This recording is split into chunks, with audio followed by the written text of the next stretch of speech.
Hello friends, आज हम लोग मैट्रिसेस क्लास 12th का रिवाइज करने वाले हैं। तो अब सब लोग तो जानते होंगे कि मैट्रिसेस एक्चुअली होता क्या है।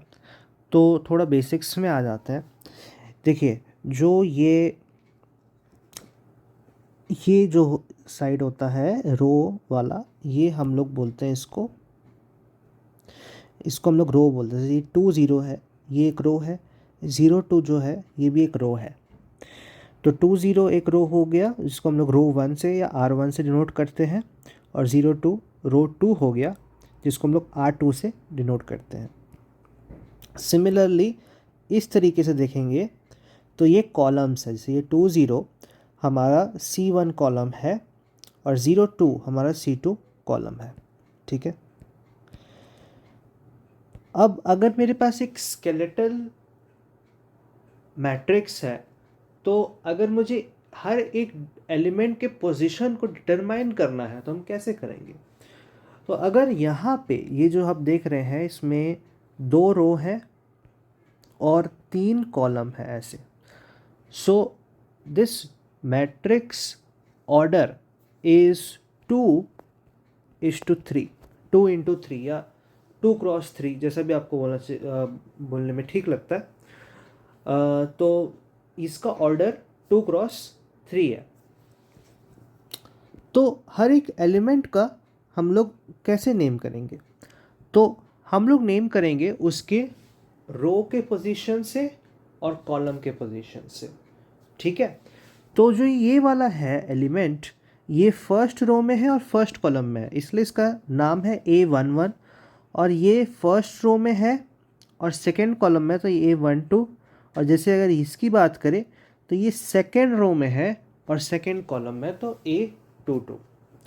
तो सिमिलरली आपके पास कितना भी बड़ा मैट्रिक्स हो, अगर आपको एक एलिमेंट को डिग्निफाई या पोजीशन का उसका पता लगाना है, तो हम लोग उसका रो पहले लिखेंगे, रो नंबर, और उसके बाद कॉलम नंबर डिनोट करेंगे। ठीक है। अब बात करते हैं हम लोग एडिशन ऑफ मैट्रिक्स की। तो एडिशन एकदम नॉर्मल एडिशन जैसे हम लोग करते हैं किसी भी स्केलर क्वांटिटी का, वैसा ही है, कोई इसमें बदलाव नहीं आया है। तो बस एक क्राइटेरिया होना चाहिए कि जो ऑर्डर है दोनों मैट्रिक्स का वो सेम होना चाहिए। ठीक है। तो अगर एक 2 × 3 को हम लोग 3 × 2 मैट्रिक्स से ऐड करेंगे तो वो एक्चुअली पॉसिबल ही नहीं है। हमें सेम ऑर्डर यानी 2 × 3 से 2 × 3 को ही हम ऐड करा सकते हैं। जैसे इसमें इस एग्जाम्पल में आपको दिख रहा है कि 2 × 2 के 2 मैट्रिक्स है और मैं इनको ऐड कर सकता हूँ, और काफ़ी इजी है। आपको बस रेस्पेक्टिव एलिमेंट्स को ऐड करना है, यानी कि 2 + 3 ऐड किया तो 5 आ गया, 3 + 6 किया तो 9 आ गया, 4 + 8 किया तो 12 आ गया, और 5 + 7 किया तो 12 आ गया। तो ये कोई भी मैट्रिक्स के लिए एप्लीकेबल है। Just you have to note कि उन दोनों का ऑर्डर सेम होना चाहिए, बस। फिर आपको नॉर्मली जैसे आप ऐड करते हैं वैसे कर सकते हैं। अब थोड़ा मल्टीप्लिकेशन सीख लेते हैं, because this is different from what we do in scalar multiplication.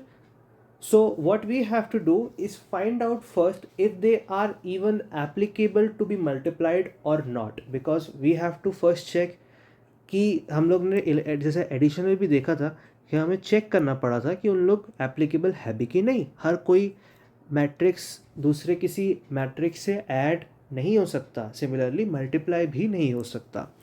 तो कैसे पता करते हैं, जैसे अगर मैं आपको ऐसे रैंडम कुछ एक 2 मैट्रिक्स का ऑर्डर दे देता हूँ, जैसे ये 2 × 3 है और ये 3 × 2 है, तो हमें पहले वाले मैट्रिक्स का कॉलम नंबर देखना है ऐसे, और दूसरे वाले मैट्रिक्स का रो नंबर देखना है, और दोनों मैच होने चाहिए। मतलब अगर दोनों सेम है तभी उन लोग एप्लीकेबल हो पाएंगे। और इसमें आप कम्यूटेटिव प्रॉपर्टी नहीं लगा सकते, यानी कि अगर आप A × B कर रहे हैं तो इसका ये मतलब नहीं है कि वो B × A के बराबर हो। ठीक है। तो इसमें वैसा नहीं चलता, जैसे हम लोग बोलते हैं ना कि 3 × 2 = 2 × 3। Well, it doesn't apply here.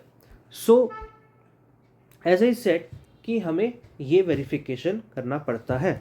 अभी मैं 2x2 वाले मैट्रिक्स को अभी मल्टीप्लाई कर रहा हूँ। तो जैसे कि आपने देखा कि ये लास्ट में 2 है और इसके फर्स्ट में 2 है, तो ये दोनों इक्वल है, which means they can be multiplied. And then what's the trick, what we have to do to multiply these? So first of all, ये रो को इस कॉलम से हमें मल्टीप्लाई करना है.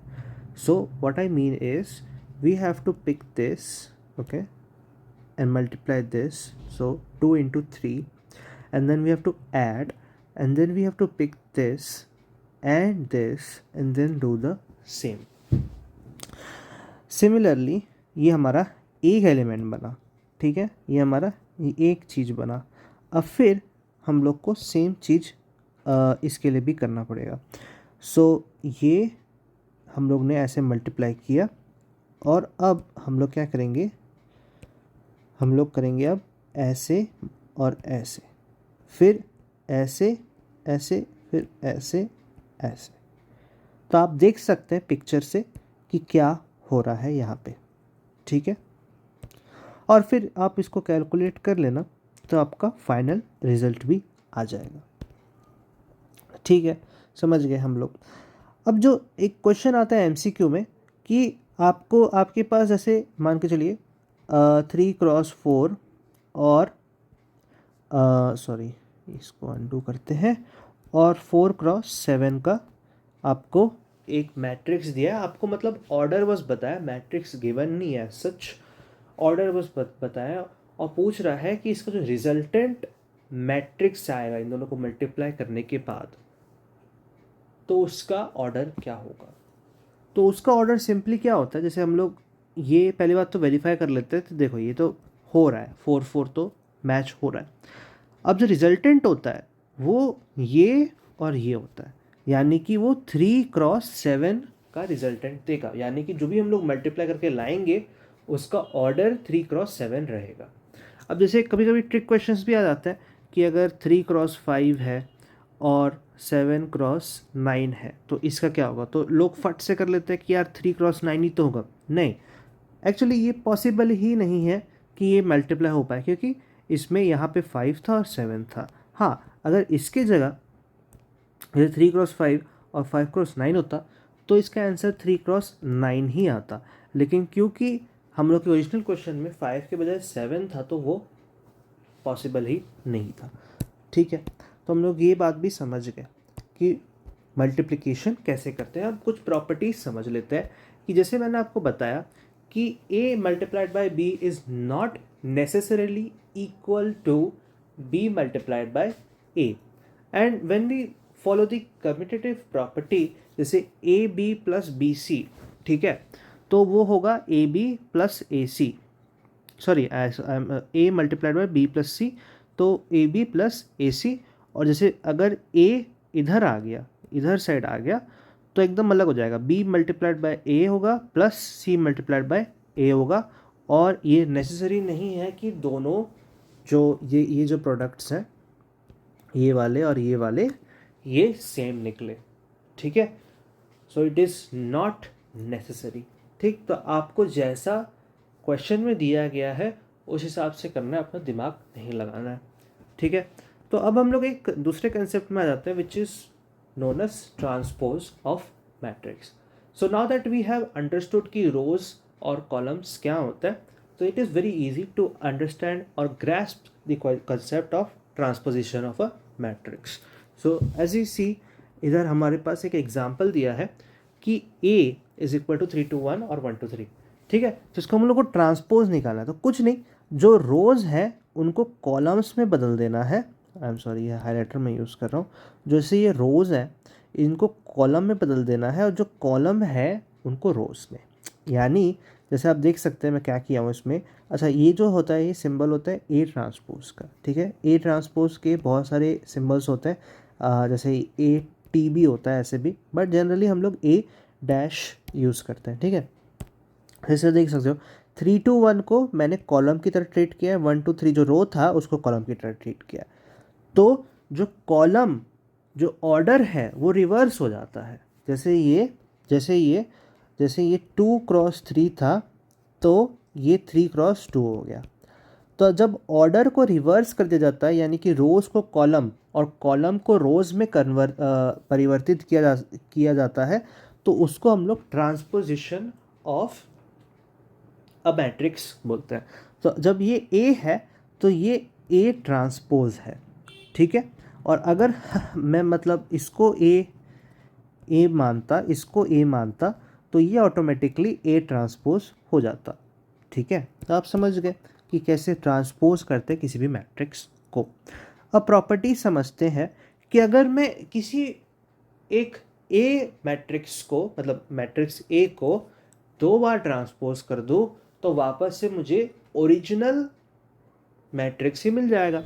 यानी आप खुद ही सोचिए कि मैंने ए को एक बार ट्रांसपोज किया, फिर मैं आपको बोलूँ कि इसको वापस से ट्रांसपोज कीजिए, तो वापस से वैसा ही मैट्रिक्स नहीं आ जाएगा। जैसे देखिए 3 2 1 को या 3 1 को मैं इधर लिख दिया, 2 2 को इधर लिख दिया, 3 1 1 3 को इधर लिख दिया, तो यही तो आ गया वापस से, तो हमारा ओरिजिनल ही आ गया।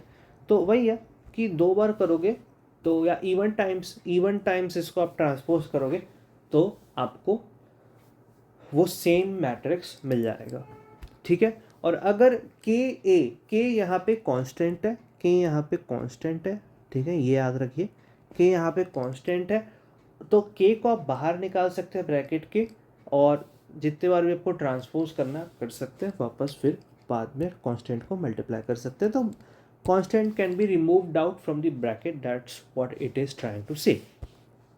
अब जैसे a plus B whole transpose है, तो हम लोग ये एक प्रॉपर्टी याद होनी चाहिए कि a plus B whole transpose can be equal to, not मतलब होगा ही होगा, is equal to a transpose plus b transpose, ठीक है।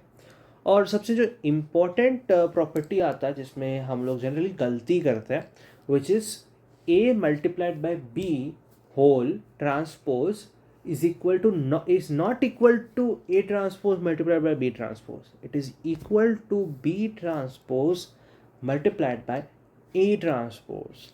Okay, so it is not necessarily equal to A transpose B transpose. And I told you that in matrix multiplication this follows, right? So yeah, so you can't just change it, and these are the important properties. And there is another subset of topic we need to know, and then the chapter is very much over, which is symmetric and skew symmetric matrix. Let me just remove all the highlighted portions. Okay, so as you see, अगर कोई मैं matrix लूँ और उसको transpose करूँ, और मैं ये देखूँ कि दोनों तो सेम ही है, ट्रांसपोज करने के बाद भी दोनों सेम है। जैसे for example if I take, oh my highlighter is on, if I take 2 0 0 2 and I tell you to transpose it, then you will find that it is 2 0 and then 0 2. You can see that these are symmetric, right? So A भी यही है और ये A transpose है, तो दोनों same है। So I would say that A is a symmetric matrix. और अगर सिमिलरली अगर मैट्रिक्स को ट्रांसपोज करके हमारा नेगेटिव ऑफ ए के बराबर आ जा रहा है, तो उसको हम लोग स्क्यू सिमेट्रिक मैट्रिक्स बोलते हैं। मतलब सिमिलर टू सिमेट्रिक मैट्रिक्स, बस उसके नेगेटिव के बराबर है, ठीक है। तो ये दो तरीके के होते हैं, skew symmetric matrix and then symmetric matrix.